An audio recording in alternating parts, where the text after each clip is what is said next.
Assalamualaikum warahmatullahi wabarakatuh. Teman-teman, pada kesempatan kali ini kita akan belajar berkaitan dengan latihan di lingkungan dingin dan ketinggian. Kalau minggu kemarin kita sudah belajar berkaitan dengan latihan dan panas di lingkungan yang panas, kali ini kita akan belajar latihan di lingkungan dingin dan ketinggian.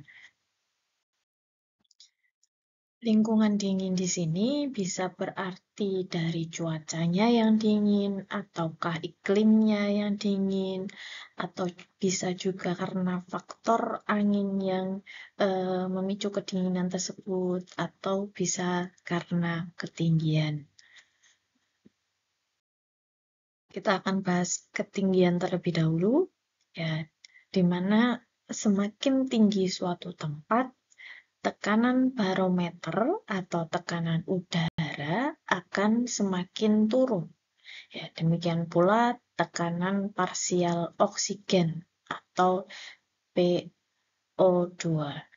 Jadi semakin tinggi suatu tempat, kita bisa lihat pada tabel berikut, ya, tekanan barometer, tekanan udara, dan tekanan oksigen dalam paru akan semakin rendah.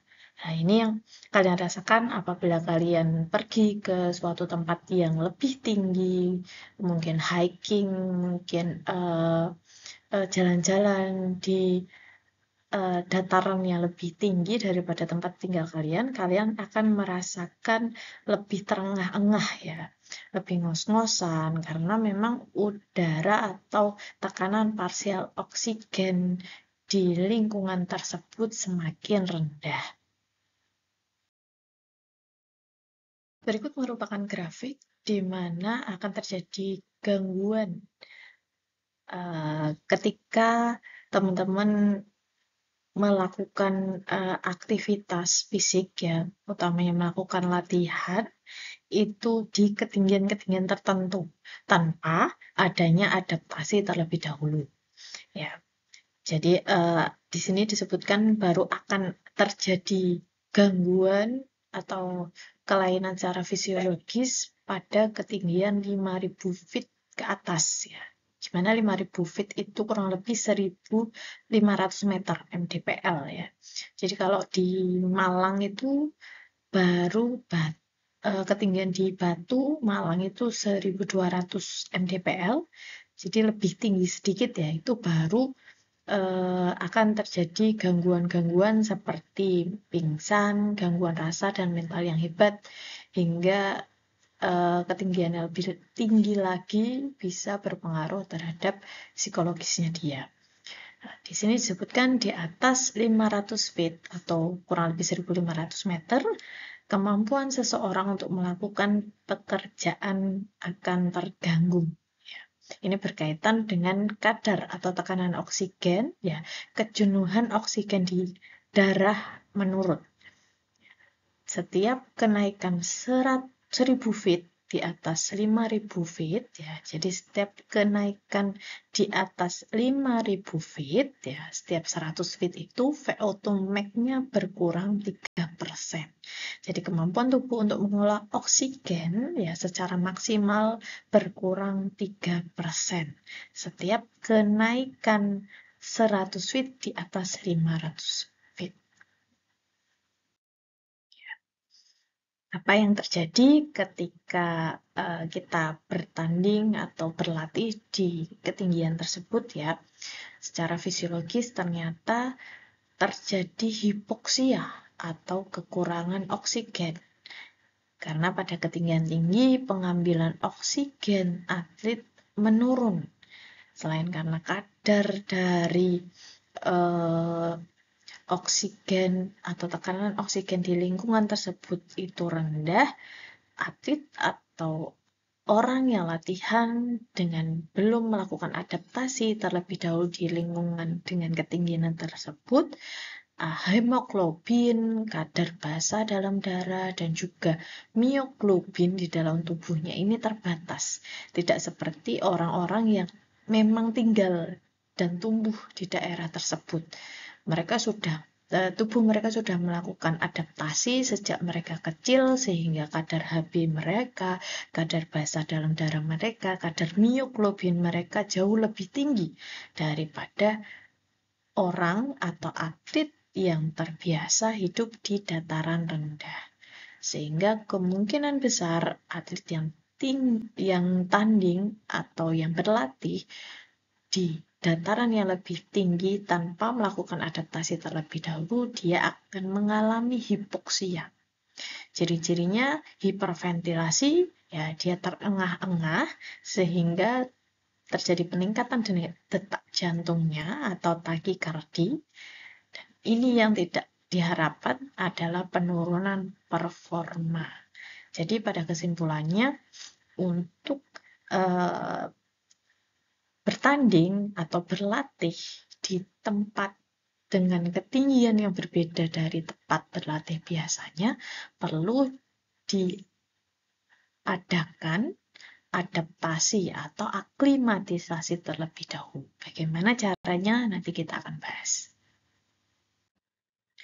Ketika teman-teman sedang bertanding di cuaca yang dingin, mungkin iklimnya yang berbeda dengan Indonesia, teman-teman sedang bertanding di luar negeri yang iklimnya lebih dingin daripada di Indonesia, ataupun karena di lingkungan tersebut anginnya kencang, ya sehingga lebih mudah untuk kedinginan, tubuh untuk kedinginan, atau teman-teman bertandingnya di tempat dataran tinggi, ya seperti yang kita bahas tadi, yang di tempat tinggi selain karena kadar oksigennya yang rendah, juga kemungkinan besar dataran yang lebih tinggi juga suhunya lebih dingin, ya suhu lingkungannya juga lebih dingin, dan tubuh ini melakukan mekanisme termoregulasi pengaturan suhu tubuh agar suhu inti tubuh itu tetap seimbang.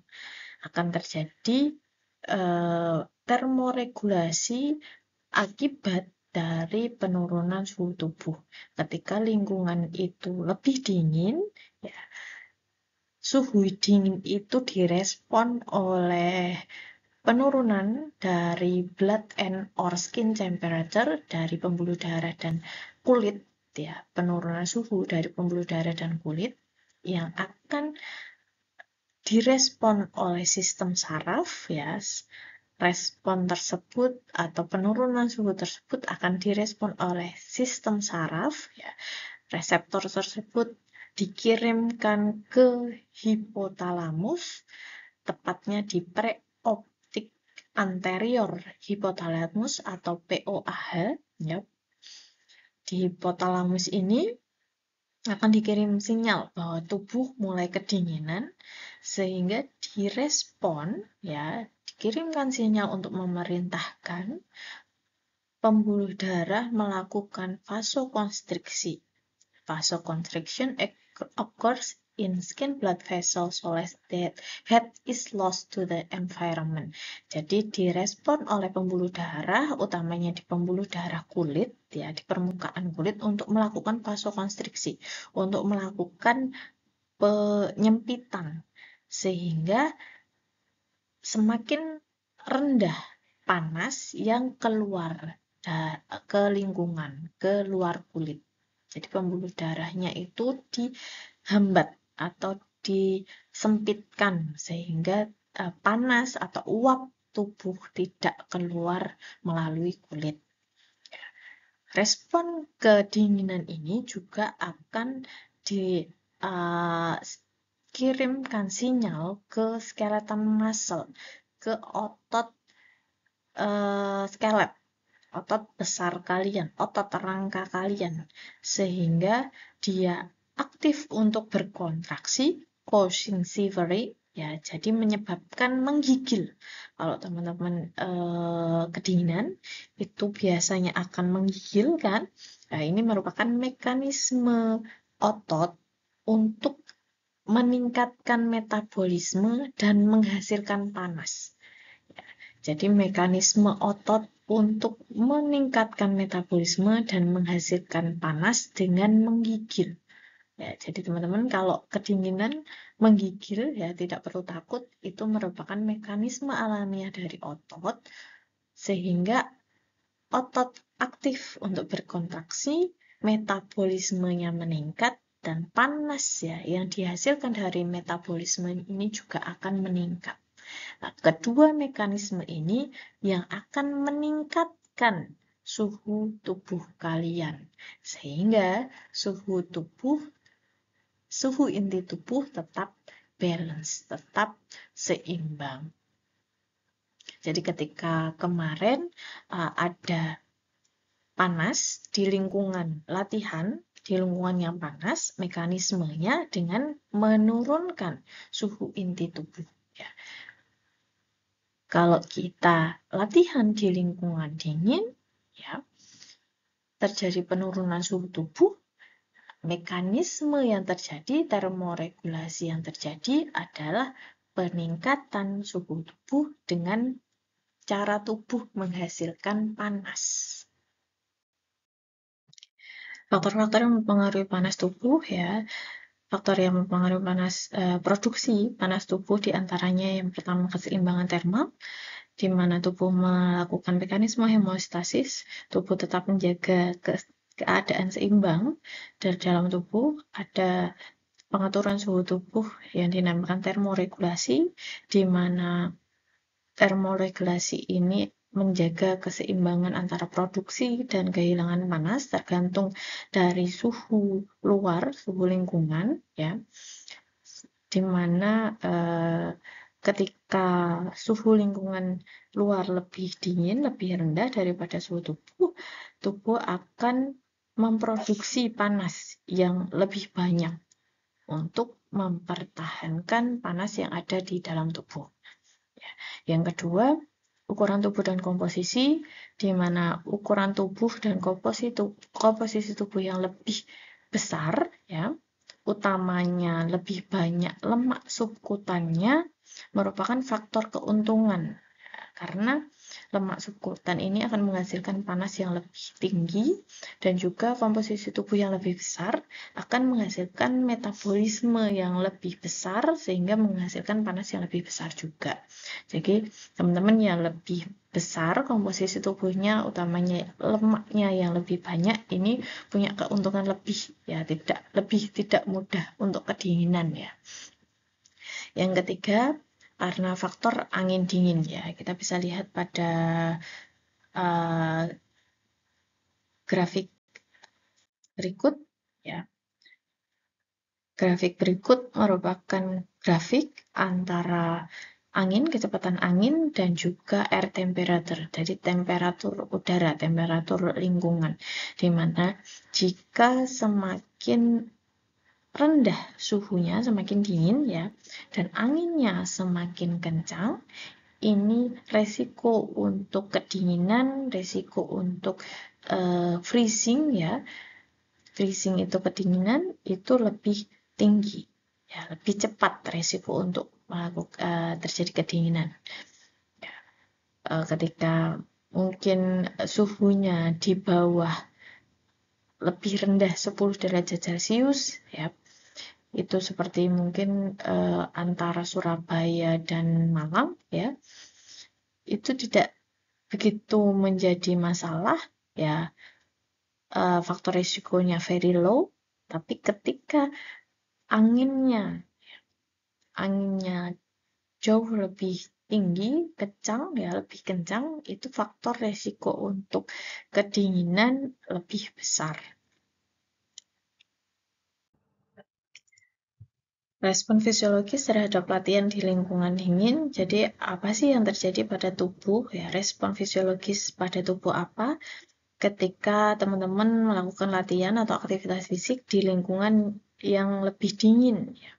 Yang pertama berkaitan dengan fungsi otot, akan terjadi penurunan kekuatan kontraksi otot, terjadi penurunan kecepatan dan power otot, serat otot superficial mati rasa, di mana bagian otot ini yang berfungsi untuk mempertahankan panas.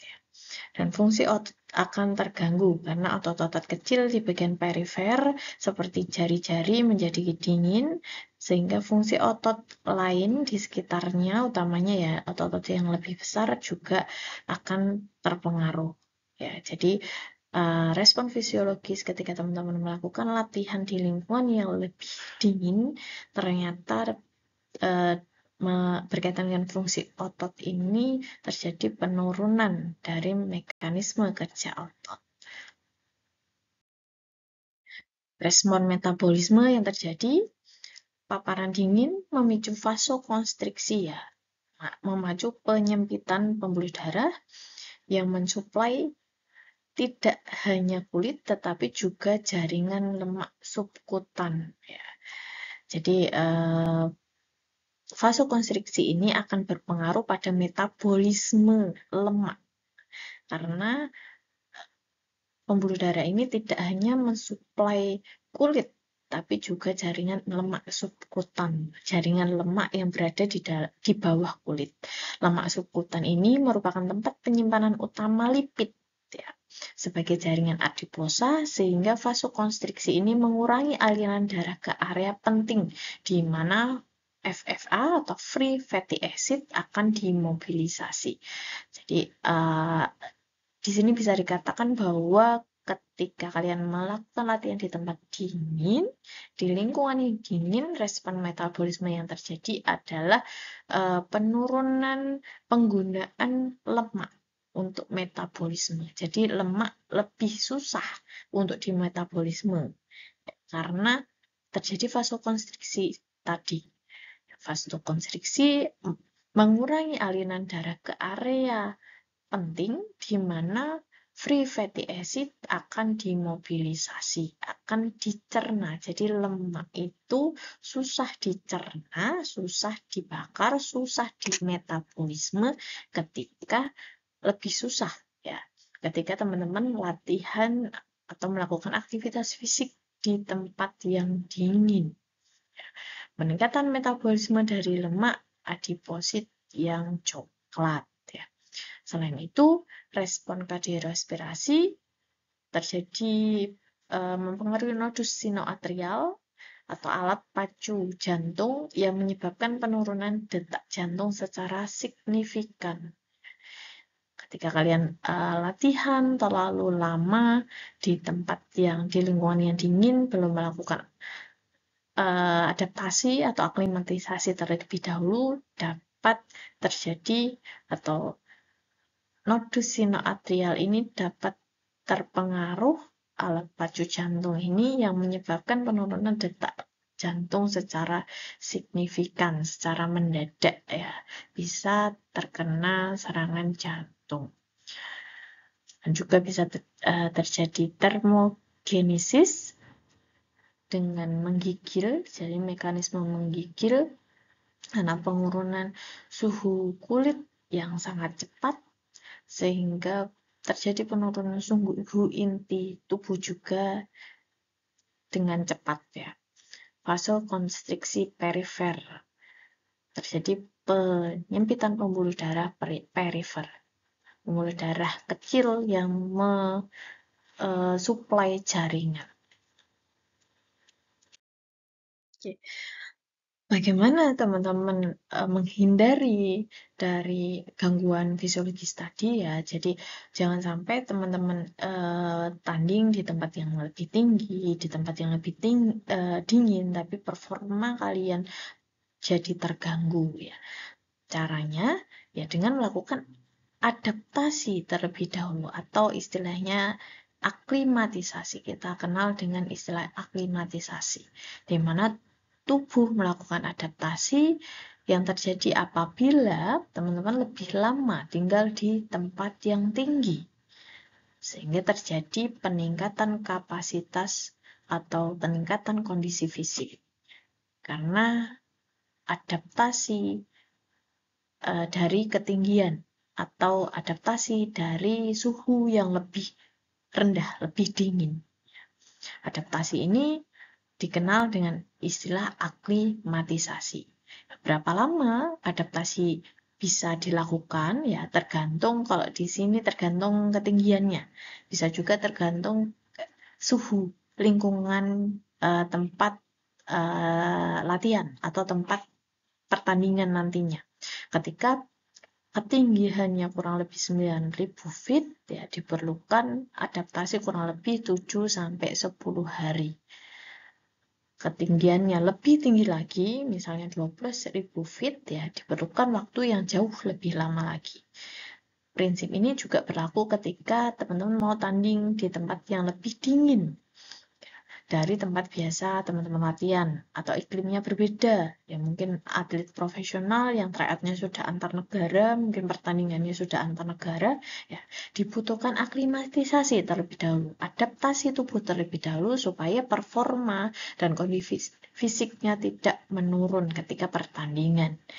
Ya, aklimatisasi dibutuhkan tergantung respon dari masing-masing individu pastinya ya. Ada tubuh yang mampu merespon atau beradaptasi lebih cepat dibanding tubuh yang lain atau dibanding individu yang lain. Dengan aklimatisasi terjadi perubahan faal tubuh. Ya, ketika aklimatisasi dilakukan pada ketinggian atau pada suhu yang lebih rendah, lebih dingin, itu biasanya terjadi peningkatan kadar Hb, peningkatan kadar hemoglobin, peningkatan kadar basa darah, dan juga peningkatan mioglobin darah.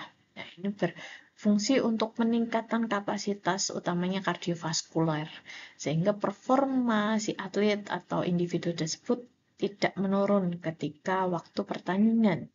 Ya, diperlukan adaptasi mungkin sebelum pertandingan ya beberapa hari, seminggu, 2 minggu dia berangkat dulu, latihan dulu di sana ya, sehingga performanya lebih baik, sudah beradaptasi dengan suhu dan ketinggian tersebut.